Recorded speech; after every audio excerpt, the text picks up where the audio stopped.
Shalom. Puji Tuhan. Mari kita belajar lebih dalam betapa penting kita beribadah. Karena peribadahan itu sangat bermanfaat untuk kita bisa lakukan setiap waktu, sehingga kita mendapatkan hal-hal yang baik. Karena di situ Tuhan sedang bekerja lebih dalam setiap pertemuan umatnya. Kami percaya bahwa ibadah yang berkenan kepada Tuhan menentukan betapa penting kemudian Tuhan menolong kita ke arah di mana kita berjalan dengan waktu-waktu di depan kita. Saudara, hari ini saya akan mengajak saudara belajar tentang Tuhan menyiapkan jalan bagi kemenangan. Ada sebuah hal yang terbaik yang sedang Tuhan janjikan kepada kita lewat firman, bahwa Tuhan menyiapkan. Artinya bahwa Tuhan itu selalu ada maksud. Dia ingin melakukan sesuatu, dia ingin bertindak sesuatu supaya jalan, dia menyiapkan sesuatu yang baik supaya jalan yang dia tunjukkan kepada kita itu untuk suatu kemenangan demi kemenangan. Kata kemenangan berarti sebuah perjalanan yang harus kita lewati untuk mendapatkan hal-hal yang terbaik dari Tuhan. Kata kemenangan selalu berorientasi dengan sebuah peperangan kehidupan. Hidup ini kita berada di zona-zona perjalanan yang tidak mudah, bahkan sebuah pertarungan yang tidak pernah kita inginkan, bahkan sebuah peperangan yang tidak pernah kita sanggup melewati dalam sebuah pertempuran demi pertempuran. Kita akan mulai. Ulangan pasal 9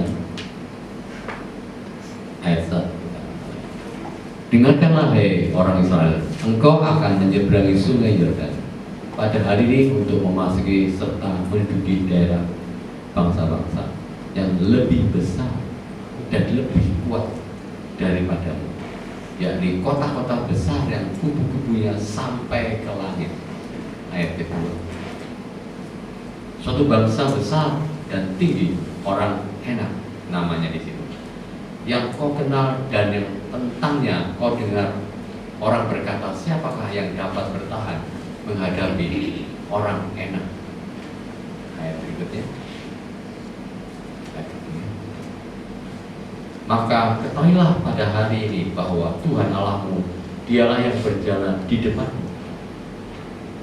Laksana api yang menghanguskan, dia akan memusnahkan mereka, dan dia akan menundukkan mereka di hadapanmu. Demikianlah engkau akan menghalau dan membinasakan mereka dengan segera, seperti yang dijanjikan kepadamu oleh Tuhan. Kita tidak pernah ragu tentang Tuhan. Meskipun bangsa ini selalu Alkitab memberi informasi kita, dia kadang-kadang ragu-ragu, kadang-kadang juga memberontak kepada Tuhan. Tapi yang menentukan perjalanan adalah para pemimpin-pemimpinnya, orang-orang yang percaya lebih, yang mereka memiliki tingkat ketaatannya yang berbeda, sehingga orang-orang ini mempengaruhi yang lainnya.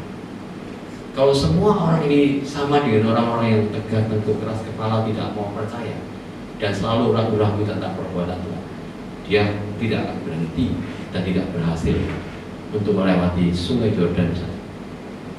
Tidak akan bisa, apalagi melawan suatu bangsa yang besar dan tinggi dan berbahaya ini. Tapi disinilah letaknya orang-orang percaya. Demikian kehidupan kita melewati sungai-sungai kehidupan yang betul-betul besar. Dan kadang-kadang Tuhan harus melewati itu dengan iman kita yang terbaik. Belum cukup, harus yang lebih baik lagi. Standar iman kita harus tetap naik terus. Oleh karena itu betapa penting bersama Tuhan itu tidak bisa konstan begitu saja. Kita tidak bisa menjadi orang Kristen yang biasa-biasa saja. Kita harus bisa, kalau kita melihat pertempuran hidup kita secara pribadi, apa yang kau sedang mengalami pertempuran hidup? Masalah pekerjaan, masalah masa depan, masalah keuangan, masalah penyakit, masalah apa saja dalam kehidupan ini yang tidak bisa kita jangkau, tidak bisa kita menangkan dalam sebuah kehidupan. Ini perjalanan ini harus tidak bisa hanya sebuah doa biasa, tidak bisa hanya dengan kita ke gereja biasa-biasa saja.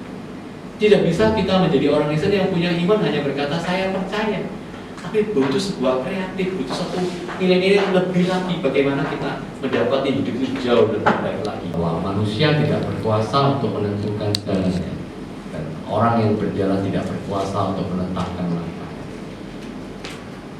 Pernahkah saudara tahu bahwa seorang nabi bernama Yeremia adalah nabi yang dekat dengan Tuhan? Dan apapun nubuatannya dan apapun jalan perjalanannya, dia selalu diberitahu. Tapi dia menyimpulkan dalam perjalanan bahwa manusia tidak berkuasa untuk menentukan jalannya. Dan orang yang berjalan tidak berkuasa untuk menetapkan langkah. Berarti Yeremia menyebut semua adalah secret, sebuah rahasia Tuhan. Dan rahasia Tuhan tidak bisa kita minta dan terbuka begitu gampang. Membutuhkan sebuah nilai-nilai hidup yang penting dalam hidup kita. Terus berjalan dengan cara-cara yang benar kepada Tuhan. Nah, kita belajar salah satu ayat firman Tuhan tentang seorang Daud yang memiliki pengetahuan yang lebih dahsyat lagi. Mazmur 37 ayat 23. Nah, hal ini Daud menjawab tentang perjalanan dirinya. Tuhan menetapkan langkah-langkah orang yang hidupnya berkenan kepadanya. Jadi bagaimana Tuhan melakukan banyak hal dalam hidup kita? Maka salah satu yang harus kita adalah hidup yang berkenan. Dan hidup berkenan bukan kadang-kadang berkenan, kadang-kadang rohani, kadang-kadang gak rohani, kadang-kadang sungguh-sungguh, kadang-kadang biasa-biasa saja. Tidak. Jalan kita tuh sebenarnya harus naik, naik terus. Nilai orang yang berkenan kepada Tuhan itu bukan bahasa yang gampang dicerna biasa. Bahasa orang berkenan itu artinya bahwa setiap tindakan hidupnya itu dalam istilah perjalanan rohani, orang yang kreatif. Bagaimana kita bisa menyenangkan Tuhan? Bagaimana kita bisa tetap stay di hadapan Tuhan? Bagaimana kita tetap menyala-nyala melayani Tuhan, membuat Tuhan itu senang dengan apapun yang kita kerjakan. Kita tetap mencari Tuhan dengan sungguh. Hari Minggu ibadah, tentu kita nggak punya uang. Contohnya di minggu akhir, mungkin uang kita sudah kita irit gitu loh. Tapi kita tidak pernah berhenti untuk menyalahkan. Saya nggak peduli punya uang atau nggak punya uang. Saya harus temu itu. Saya beribadah dengan baik. Dan dia terus naik untuk berkenan. Dan Tuhan suka pekerjaan orang seperti ini. Orang ini dalam keadaan susah tapi betul-betul cinta pada Tuhan. Bahkan nggak pernah mengeluh. Dia belajar mengeluh ya biasa normal, tapi mencoba untuk tidak mengeluh. Kadang-kadang kita bisa saja marah sama Tuhan, tapi mencoba untuk menghentikan kemarahan kita dengan Tuhan. Itulah kenapa setiap orang yang berkenan kepada Tuhan itu sesuatu yang memang harus dibuat dalam pikiran kita secara kreatif. Kalau doa seperti ini kurang baik, kurang enak, gimana caranya? Berlutut. Kalau berlutut rasanya gimana? Berdiri. Ini orang kreatif. Kok suasana kok tambah gak damai sejahtera? Ambil gitar yang pintar kita, gak bisa nyanyi, gak bisa dengarkan kaset. Itu kreatif. Karena ada banyak orang dengarkan kaset rohani bisa bertobat. Tiba-tiba malam hari dengan lagu yang lagu rohani aja orang bisa mengalami mujizat. Ada banyak hal yang kreatif itu baik. Dalam hidup ini tidak boleh konstan kejebak dengan nilai kebiasaan. Kalau kebiasaan itu tidak mendatangkan hal-hal yang besar dari Tuhan, mulai kita ubah, mulai kita coba dengan cara yang lain. Tuhan suka seperti itu karena kalau tidak Tuhan juga ubah. Kalau enggak Tuhan tarik seperti itu. Contohnya siapa? Abraham. Abraham itu suka membawa korban di depan rumahnya. Dia bangun altar, dan kemudian sembelih korban domba, taruh di situ. Dan Tuhan suka. Tapi waktu Tuhan suruh bawa anakmu, tidak dikorbankan di depan rumahnya, bawa ke gunung, bukan ke depan sungai itu, bukan di sebelah tetangganya, bawa ke gunung. Bayangkan, dia harus berjalan jauh, kerjanya keras, naik gunung itu tidak mudah, saudara. Kalau kita naik gunung-gunung yang kecil-kecilan aja, waduh, payah, parah. Jadi kalau saudara lihat, saya juga pernah berpikir naik gunung itu sudah kelihatannya wah berat banget ya, pasti ada apa di sana. Tapi di situ Tuhan perintahkan tidak ada boleh dikurangi. Sesuatu yang harganya mahal, Tuhan juga punya harga yang mahal. Abraham memang diberkati, tapi Alkitab menulis makin diberkati dan sangat diberkati. Ini dipertahankan. Jangan sampai nilai-nilai yang kita bangun itu kemudian luntur, mundur. kemudian kita nggak mau percaya lagi. Sikap hidup kita ini yang benar dipertahankan. Kalau perlu tambah naik. Yang harus dirubah adalah hal-hal yang tidak seperti yang Tuhan ajarkan dalam hidup kita. Kemalasan, tingkat tidak mau lebih naik lagi, tidak mau membayar harga-harga yang Tuhan siapkan. Kita perhitungan dengan waktu, tenaga, berkat harta kita. Itu harus dirubah. Wah, kok saya semakin pelit, kok saya makin pikir, kok saya semakin tidak suka ke gereja. Tadi pagi ada satu anak Tuhan yang biasa ke gereja di sini. Tiba-tiba dia menceritakan, dia berkata, saya pernah Pak dalam beberapa minggu lalu saya ke gereja. Tiba-tiba saya ini benci banget dengan gereja ini, termasuk Bapak khotbah itu rasanya saya tolak khotbah. Apakah kau punya masalah pribadi? Juga tidak. Saya datang ke gereja fine. Datanya apa? Itu pertahunan yang berat. Sampai dia pulang, wajahnya tetap senyum sama saya. Bahkan di Tuhan dia selalu menyiapkan apa yang baik di gereja ini.